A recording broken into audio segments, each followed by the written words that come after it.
Sydney Sweeney has for Keynes.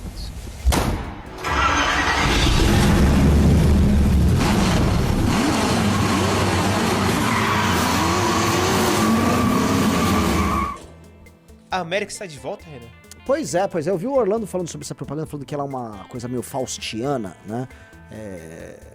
Enfim, uma bela propaganda. De fato, não sei se você reparou, até fizeram uma comparação. Acho que é American Eagle, né? Uma marca de jeans americana.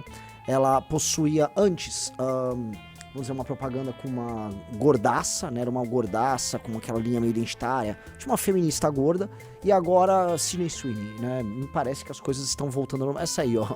Tipo, antes, é isso aí! Jeans pra mulheres com problema de sobrepeso, sabe, com hipertensão, e que não fazem exercícios físicos e que se alimentam de maneira, assim, bem porca. E Sydney Sweeney, você tem uma escolha, e a escolha é muito óbvia. E, vamos dizer, essa escolha é tão óbvia que é escolher, assim, não existe como ter dúvida entre o que é certo e o que é errado, né? O belo se impõe e, enfim, você apenas tem que fazer o que é certo e pronto. Mas parece que hoje em dia as coisas são tão malucas, né? Espero que as coisas voltem ao normal, né? O Donald Trump está comemorando que agora a Coca-Cola voltou depois de décadas a ser feita com açúcar de cana. Só um detalhe, no México a Coca-Cola ainda é feita com açúcar de cana. E eu não sei como é que no Brasil. Nos Estados Unidos é com xarope de milho, o famoso corn syrup. E o gosto é diferente, né? E os americanos têm vamos dizer, um apreço pela Coca-Cola mexicana, que é feita com açúcar de cana. E aí você pode, quando você vai numa lanchonete, uma hamburgueria e fala, ó, aqui tem Coca-Cola mexicana, e a galera, uau! Né?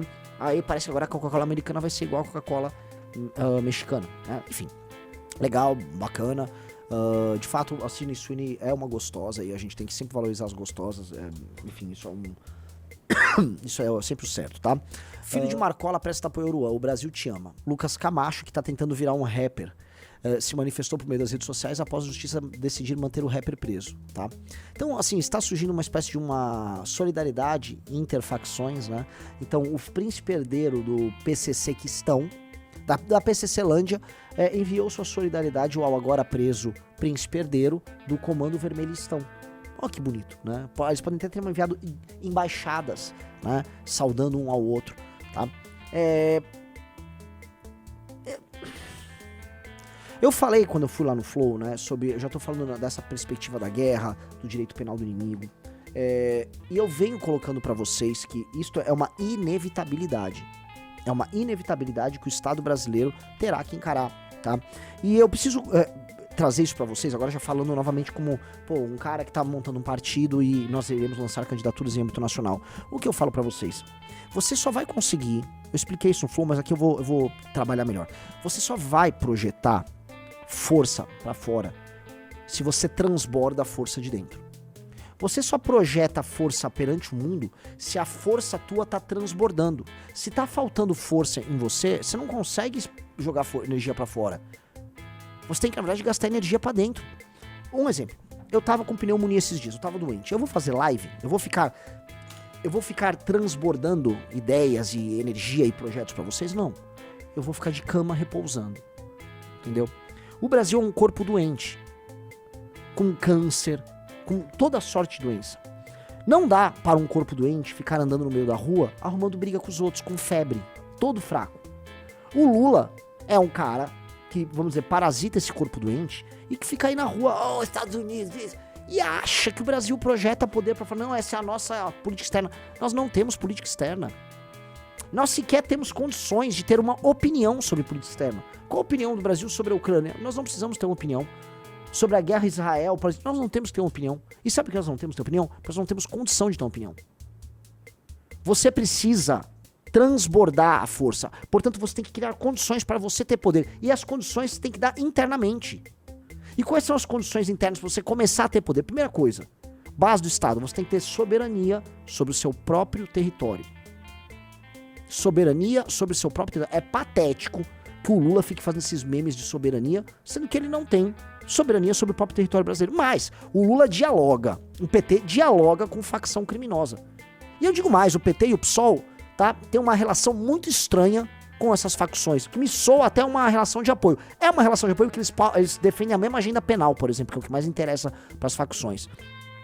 Portanto, para transbordar como é que você transborda? Você arruma suas condições internas, toma o comando de todo o seu território, defende as suas fronteiras, elimina as rotas do tráfico, cria condições para aumentar sua capacidade de investimento, ou seja, resolve suas questões orçamentárias, faça as reformas necessárias, aumenta a sua capacidade de investir, cria as condições para uma indústria própria que possa se irradiar em vários outros setores.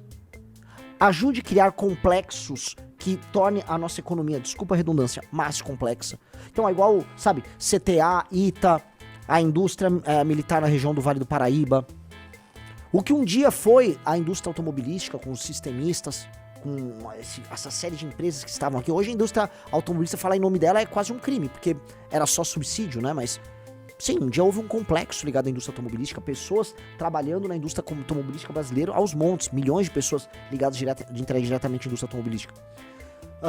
O agro, que é outro exemplo, né? Então a gente tem um complexo, e o Estado brasileiro projetar poder, e ter infraestrutura, e preparar a mão de obra. Quando isso começa a acontecer, e aí você começa a transbordar pros seus vizinhos, você começa a exercer poder geopolítico, fazer boas parcerias com o Peru, com a Argentina, com o Paraguai, com o Chile, Colômbia, com os países de língua portuguesa, que é o que está previsto no livro 4, no fascículo 4 do livro amarelo. Quem lê o fascículo 4 sabe disso.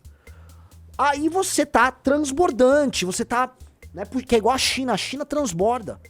Aí você exerce poder externo.